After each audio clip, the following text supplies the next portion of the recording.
Olá, o Direito Sem Fronteiras de hoje começa uma série de programas sobre os processos de colonização pelo mundo, ou seja, as relações de domínio entre povos.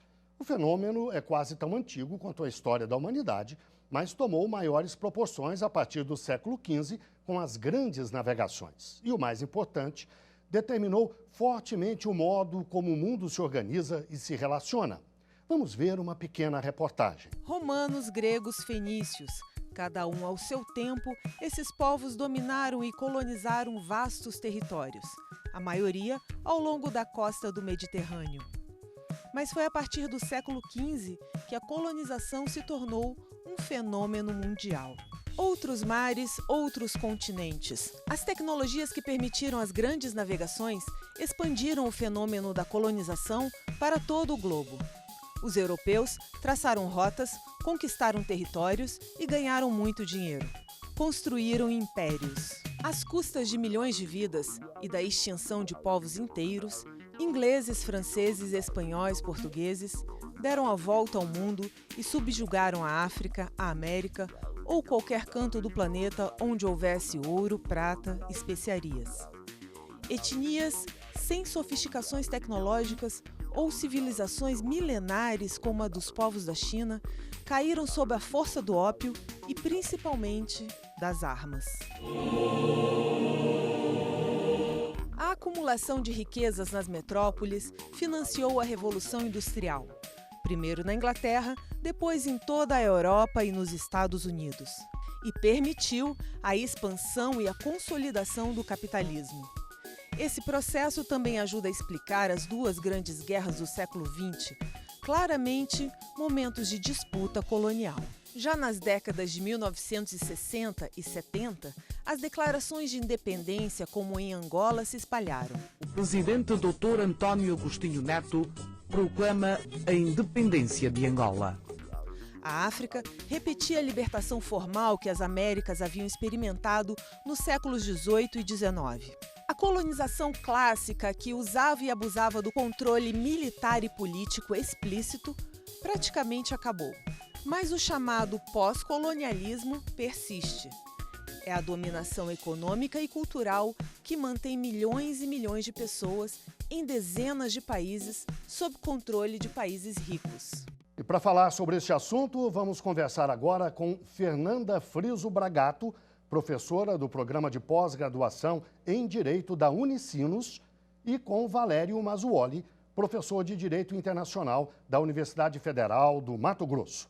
Muito obrigado pela participação de vocês dois. Eu começo com uma pergunta para a doutora Fernanda. A senhora pode, por favor, conceituar o que é exatamente a colonização? Então, a colonização, como você mesmo disse no início da reportagem, é um processo, né, que data de muitos anos, de ocupação de territórios e muitas vezes também controle metropolitano, controle remoto desses territórios, e que pode ser engendrada por meio de uma prática mais sistemática, né, que é o colonialismo, e que tem como característica na modernidade, né, diferentemente dos outros processos coloniais que precederam a modernidade, ele é um fenômeno de extensão global, né, diferentemente dos anteriores, que eram fenômenos mais localizados, né, e que não engendraram o nascimento, a emergência de uma única potência mundial que passou, então, a dominar todo o globo terrestre, ou seja, que transformou em periferia todo o restante, né, da população e dos espaços do planeta. Então, a modernidade é um período que, segundo os estudos pós-coloniais e descoloniais apontam, é um fenômeno que é marcado de forma indelével pelo colonialismo, né? Diferentemente do que as leituras intra-europeias ou mais eurocêntricas fazem, a modernidade, então, a partir do processo colonial, ela passa a ser vista também como um processo global que tem como característica marcante ou característica principal, né, o colonialismo e as suas permanências hoje, que seriam chamadas de colonialidade. Professor Mazzuoli, O colonialismo não se obtém apenas por meios militares. A dominação entre povos também é caracterizada pela dominação econômica, cultural, muitas vezes com instrumentos como o próprio direito. Isso se caracteriza desde tempos remotos ou é um fenômeno mais recente? O uso do direito na política colonialista de um país qualquer. É um excelente questionamento esse, porque o direito sempre esteve presente no processo de colonização, né? E nós poderíamos colocar aqui também o direito entre aspas, porque o direito foi utilizado como uma maneira de dominação, né?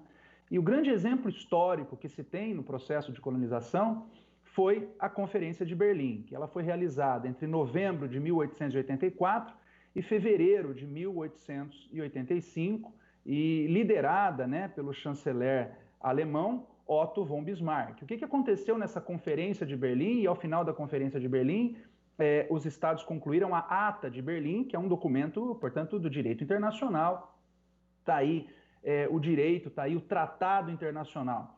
Existe uma foto célebre da Conferência de Berlim, com os chefes de Estado europeus, Itália, Portugal, França, Bélgica, Holanda, Alemanha, etc., com von Bismarck sentado ao centro da mesa e um mapa da África na parede, né? E nesse mapa da África eles estão apontando, aqui vai ser meu, aqui vai ser meu, desse rio para cá é meu, desse rio para lá é seu. Então, Portugal, Dinamarca, Espanha, França, Bélgica, Holanda, Itália, Suíça, Noruega, o então Império Austro-Húngaro, o Império Turco Otomano dividiram a África, né, ao seu alvedrio e ao seu talante, recortaram a África. Percebam que ela é uma régua, pensem no mapa do Egito, ela é uma régua, é um ângulo de 90 graus perfeito. E ali, povos que existiam ali naquele ambiente, eles foram também divididos, eles foram cortados. Por isso que hoje existe a Convenção Africana dos Direitos Humanos e dos Povos. Olha a diferença, Convenção Europeia de Direitos Humanos de nomenclatura, Convenção Americana de Direitos Humanos e Convenção Europeia dos Direitos Humanos e dos Povos. Hoje, povos que até brigam entre si porque foram divididos no século XIX pelos países europeus. E isso só vem a ser refeito, ou seja, a África só vai ser descolonizada agora, há poucos anos atrás, na década de 60, ou seja, a década de 60 foi ontem, exatamente, e é a partir desse momento que esses países africanos, né, hoje o número de 53, 54, com a divisão lá do Sudão do Sul, eles vão entrar nas Nações Unidas, bater a porta das Nações Unidas e alguns problemas vão aparecer. Desse saqueamento que houve na Europa, por exemplo, nasceu a questão ambiental. Professora Fernanda, o professor fez uma referência ao fim do colonialismo na África a partir da década de 1960, no caso de Portugal até foi um pouco mais, 1970, né? Moçambique e Angola, 75, a independência dos dois países. O mundo que a gente tem hoje é um mundo que ainda é marcado pelo colonialismo, de que modo? Os processos de descolonização formal, como o professor Mazzoli bem coloca, eles realmente se dão de forma maciça, né, até o final dos anos 70. Só que isso não representou exatamente o fim do colonialismo, né? Ele representa o fim do colonialismo como processo formal, como um processo engendrado pelo direito, mas o que acontece nesse período, né, motivado por esses processos formais de descolonização, é justamente o nascimento de uma corrente teórica, né, que se chama pós-colonialismo e mais recentemente pensamento descolonial, mais procedente, né, de pensadores latino-americanos, que vão então estudar o colonialismo, não somente nessa sua dimensão de processo político, de processo jurídico, econômico, mas como um processo de dominação que tem características próprias, né, e que permanecem até hoje, né, numa espécie de neocolonialismo, não nas mesmas bases, mas em bases diferentes, né? Então, o que essas correntes teóricas vão nos mostrar é que o colonialismo ele é um processo constitutivo da modernidade, né, que tem uma lógica de poder que vai explicar por que foi possível essa divisão da África, por exemplo, como o professor Mazzuoli coloca, que vai explicar como foi possível a ocupação da América, como foi possível a espoliação dos territórios nativos, dos recursos, a superexploração do trabalho dos africanos, o controle da Ásia, etc., né? Que é uma lógica de poder que se dá por meio de um discurso, né? E isso é muito importante porque essas correntes teóricas, elas lerão o colonialismo como um discurso, como um processo que tem, no fundo, uma dimensão discursiva que o caracteriza, né? Que é essa possibilidade de falar sobre o outro, de falar do outro, né? Então, é um discurso que converte diferenças em hierarquias, né? Sempre numa perspectiva bastante dicotômica, né? Do Ocidente versus Oriente, civilizado versus bárbaro, selvagem, né? Natureza versus cultura, sempre situando o europeu no polo positivo, no polo superior dessa dicotomia e convertendo o restante do planeta em seres inferiores, em seres que necessitavam ser, então, retirados da sua primitividade. E aí o colonialismo, ele sempre se justificou, se apresentou como uma missão civilizatória, né? Um fardo do homem branco para tirar, então, essas populações primitivas dos seus estágios inferiores e colocá-los, então, no trem da história, rumo ao progresso, né, representado, capitaneado, então, pela Europa. Essa lógica de poder que marca o colonialismo, então, ela é chamada pelos autores do pensamento descolonial como colonialidade, que é a permanência das relações assimétricas de poder que levam à dominação e são baseadas, então, nessas conversões de diferenças em hierarquias, né, dessas dicotomias, para fins de dominação. Dominação do quê? Dominação dos recursos naturais, dominação das terras, dominação superexploração do trabalho, né? Então, essas relações assimétricas de poder, elas permanecem mesmo com o fim formal do colonialismo e não necessariamente são relações de poder mantidas a partir da Europa com o resto do mundo, norte versus sul. Não necessariamente é isso. Essa lógica de poder colonial, ela acabou marcando as relações de poder em todas as esferas, né? Então, por exemplo, nós temos o norte, o sul dentro do norte, o norte dentro do sul, né? Por exemplo, os colonialismos internos, países como o Brasil, né? Que reproduzem internamente uma espécie de lógica colonial, né? Das elites contra os menos favorecidos, né? Nas relações de gênero, na continuidade do problema racial, né? Como fundamental para a garantia ou não de direitos.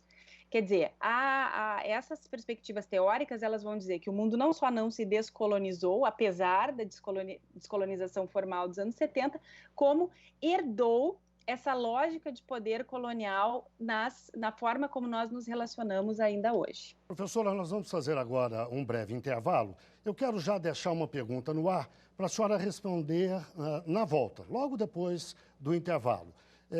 A lógica tradicional do colonialismo impunha uma dominação militar, econômica, cultural, etc.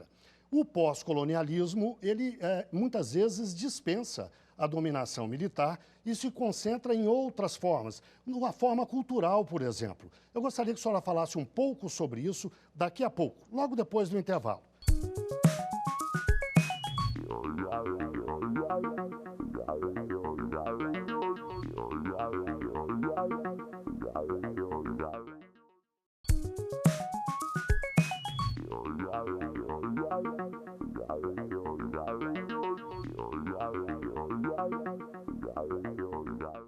O Direito Sem Fronteiras está de volta. Hoje estamos falando dos processos de colonização pelo mundo, suas raízes, consequências históricas, políticas, econômicas, culturais e implicações no direito internacional.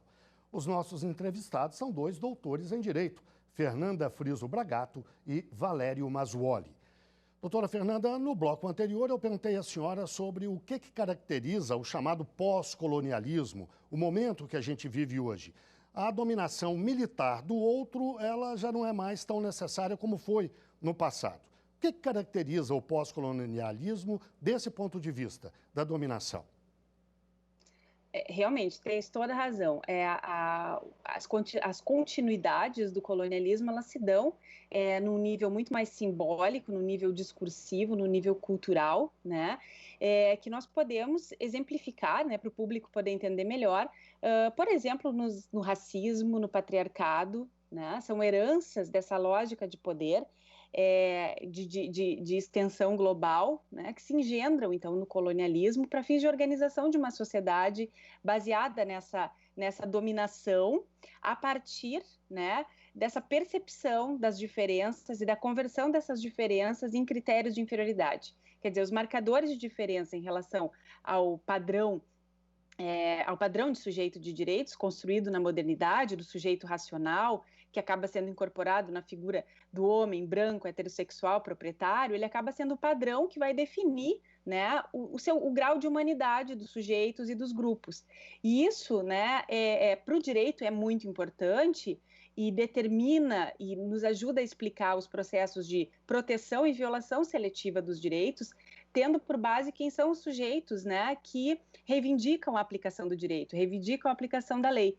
Então, o colonialismo, ele nos deixa como herança essa lógica de poder que acaba gerando essa dominação simbólica, né? Essas relações assimétricas de poder que já não são mais necessárias somente com o uso das armas, com o aparato militar, né? Porque ele já conta com um aparato cultural que sustenta essas formas de dominação até hoje.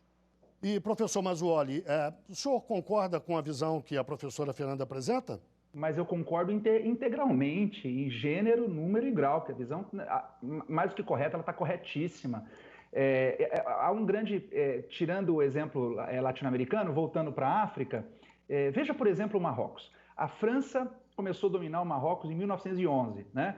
E hoje o Marrocos não é mais possessão francesa, o Marrocos é um país independente, né? É uma soberania, uma monarquia. Então, perceba, dentro do sentimento do marroquino, ele pensa assim, eu tenho o meu rei, eu tenho o meu soberano, eu tenho o meu código penal, eu tenho o meu código de processo penal, se eu cometer um crime vai ser um juiz marroquino que vai me julgar, então eu sou soberano, eu não dependo nada de outro país. Todos os acordos econômicos do Marrocos passam pela autorização do Banco Central em Paris. Veja, a dominação está aí ainda. A dominação está aí ainda. Então, há uma falsa expectativa para o povo de que ele não é dominado. No caso do Brasil, o nosso histórico de acordos, tratados e outros instrumentos legais teve que consequências para o país? Bom, veja bem, esse é um assunto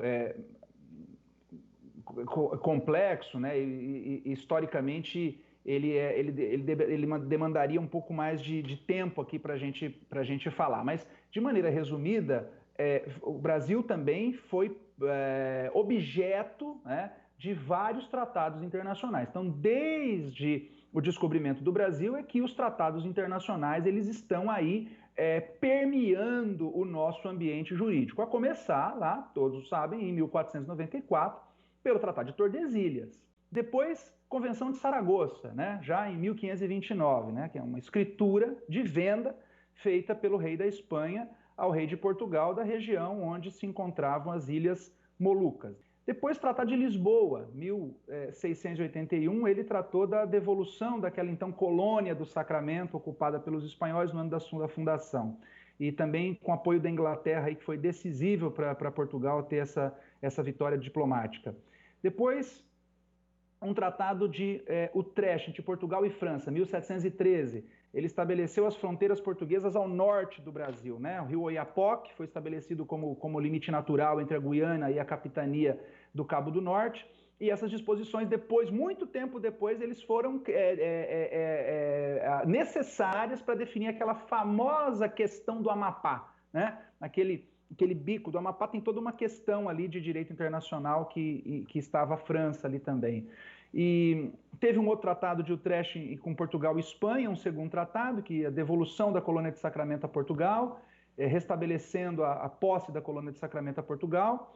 e o Tratado de Madrid, de 1750, que redefiniu as fronteiras entre a América Portuguesa e Espanhola e anula Tordesilhas. Então, Portugal garantiu o controle da maior parte da bacia amazônica e Espanha a maior parte da bacia do Prata. E nesse tratado, o princípio do uti possidetis, que é o uso capião, quer dizer, foi levado em consideração pela primeira vez. A propriedade da terra é de quem ocupa. E aí a questão é severa, né? Aí o direito internacional entra na sua maior e complexa severidade. E já no século XX, o último, vamos colocar apenas para encerrar esse histórico, Petrópolis, 1903 agora, já nos primeiros 3 anos do século XX, negociado pelo Barão do Rio Branco, com a Bolívia, que incorporou ao território brasileiro a região do Acre. Então perceba aí nesse rápido discurso histórico como o tratado internacional veio moldando aquilo que seria o Brasil na sua concepção atual.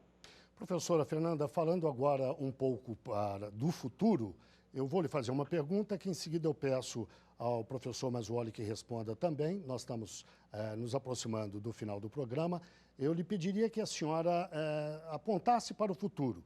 A superação do pós-colonialismo depende do quê? O direito pode ser um instrumento ou ele, como eu disse há pouco, é um mero registro do que já foi, uma expressão das disputas no campo econômico, militar, etc.?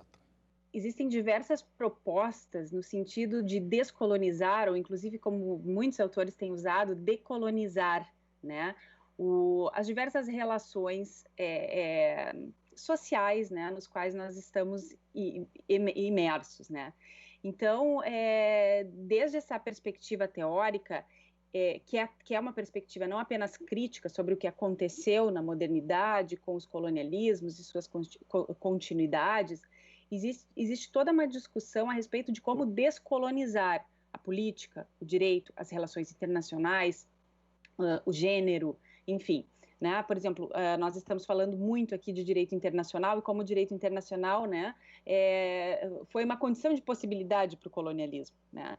E dentro do direito internacional, o professor Mazzuoli conhece muito bem, existe toda uma perspectiva terceiro-mundista, né, para o direito internacional, que são as TWAIOs, né, visando justamente apontar essas questões de dominação ocidental dentro do direito internacional, como os países centrais do Ocidente determinam as pautas do direito internacional em seu próprio favor. Hoje existe uma discussão muito forte no direito internacional, que é a regulação da atuação das transnacionais, né, das grandes empresas transnacionais, que hoje já superam os estados em tamanho econômico, né? Nós temos aí das 100 maiores economias do mundo, mais de 70 hoje são transnacionais, né? Nós temos aí até a 10ª posição, 10 estados entre as maiores economias, e a partir daí as transnacionais, sediadas na sua grande maioria nesses países e na China, têm um poder econômico muito maior que os estados. Isso também começou no colonialismo, né? Temos que lembrar que as companhias das Índias foram aquelas para quem os estados-nação delegaram o poder, né, de colonizar esses territórios. Então, o colonialismo foi um empreendimento privado, assim como as relações de poder hoje passam pelo poder das transnacionais também. Então, existe toda uma discussão hoje dentro do direito internacional para regular o poder das transnacionais, porque se sabe que é daí que virá, né, as grandes violações, a dominação, a pauta econômica, etc. Né? Então, essa é uma questão que se busca, né, romper com esse colonialismo, romper com essa colonialidade, melhor dizendo. Isso também nas relações de gênero, na questão racial, na questão étnica, né, em que se busca recuperar, por exemplo, a credibilidade epistêmica dos saberes, dos conhecimentos produzidos, né, no chamado Sul Global, né, e restabelecer, recuperar, né, o valor, né, daquelas culturas, daqueles povos que foram subestimados, que foram depreciados por essa lógica colonial de poder, né? Então, todo esse movimento descolonizador, ele busca romper com a autoridade epistemológica do eurocentrismo, né? Ele procura dar visibilidade, dar voz para aqueles que foram encobertos, foram aqueles que se tentou dizimar, né, durante todo esse processo moderno colonial, existe toda uma discussão hoje muito forte de ruptura com esses binarismos, né? Com esse discurso que sustenta a superioridade de determinados grupos sobre outros, né? Então tem sim uma dimensão propositiva nessas novas correntes teóricas que denunciam o colonialismo como uma forma de poder que se perpetua até hoje, aponta, né, onde está o cerne da dominação e procura então fazer todo esse resgate, toda essa rediscussão sobre aqueles